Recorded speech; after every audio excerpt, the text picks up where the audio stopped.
So what I came to talk about is success, and kind of what I feel that is. Now, success means something different to everybody in this room. For some people, it's if I make X amount of money, that's their success. If I get this amount of free time, if I can provide this for my family, if I can go on this vacation, if I can buy this car, if I can buy these clothes, if I can buy these shoes, whatever it might be. So what do you guys consider success to be? You can answer freely. Anyone? Living happily. Okay, so being happy. That's a good one. Being content. Being content. Anyone else? Winning. Winning? What do you consider winning? That's a good question. Winning, for me, it's not for everybody, but winning for me means I not only get to be everything I want, right? I get to wear the best suits. I get to wear the best shoes. I get to go to the places I want to go whenever I want to go. But it's making sure that I do everything I do the right way, and that I'm not stepping on people to do so. Okay. Well said. So, success means something different to everybody. My definition of it is where you are now versus where you are capable of being. Now, I hate to give this example because I'm a Bills fan. But There's two of you guys in this room? Where am I right now? when you look at Tom Brady, this is a guy who was drafted in the 6th round, It's fourth. 199 overall. He has been to the most Super Bowls out of any quarterback in NFL history. He has more Super Bowl MVPs than any quarterback in NFL history. He has the potential to win his 6th ring, which no quarterback in NFL history has done. So, had he looked at what he was doing and said, well, I can live up to the 199th overall pick, he probably wouldn't have amounted to much, right? Maybe a backup quarterback on a team, but he looked at where he was compared to where he could be. And that is what made the difference. So, I just watched a video of him actually talking about it, and he said, I learned a lot more in my failures than I did when I won. And Michael Jordan has a similar quote. He said, I've missed more than 9,000 shots in my career. I've lost almost 300 games. 26 times I've been trusted to take the game-winning shot and missed. I failed over and over and over again in my life. And that is why I succeed.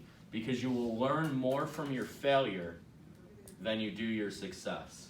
And success to me, a lot of it is similar to how a plane takes off. So in order for a plane to take off, there's a lot of prep work that needs to be done. Some of that prep work being checking the wind, making sure the runway is clear, all these different things. And that's how you start to be successful in anything that you do, is you prepare yourself. You learn what you need to learn.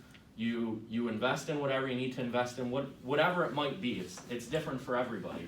So they put the throttle all the way up after they've learned everything. And even when they started up in the air, they still had the throttle all the way up. It was only after that they started to throttle back. Because once you're at a certain level, you can coast a little bit easier. You don't have to go full force. However, there are some times when you're in the air that you do have to put the throttle back up because you run into turbulence, right? Which is problems. That brings me to my next thing. Control the controllable. So there's an equation, E plus R equals O. The events in your life plus your response equal your outcome. So events in your life will happen regardless of what you do. There's certain things that you can do to kind of curve it and try and have better things happen than worse things happen, right? But ultimately, you can't really control events. What you can control is how you respond to those different things, which changes what your outcome is. So I'll share a story with you guys. So I said I started July of 2014, July 1st. So in September or October, my mom got sick. So I'm a mama's boy. So shortly, 3 months after, 2 to 3 months after I started here, my mom got sick. She had blood clots in her legs. She went through surgery, still had blood clots, and then in December, we found out that it was cancer. She had stage 4 T-cell lymphoma. So in the beginning of January, she went into the hospital, which was the last time I ever really spoke to her. She was there from the beginning of January till the end of February. She passed away on February 27, 2015. After that, my cat got sick, which I know sounds crazy, but if you have a pet, you understand that pets are family. So my pet got sick, my cat got sick, Bandit, and then I had to put him down. This was less than a year after my mom, right before Christmas. Then my ex-girlfriend broke up with me. So 3 pretty big things. But I stand up here confident. I stand up here probably more successful than most people would have thought I would have become.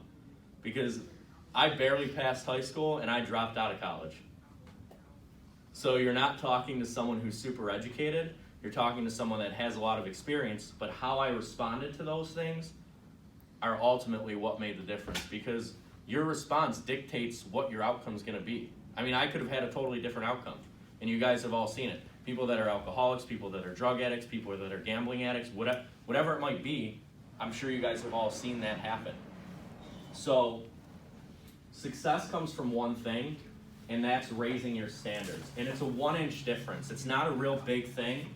The big difference here is, and you can see in the video, it takes the same amount of time to be good at something as it does to be bad at something. Same amount of time, totally separate result.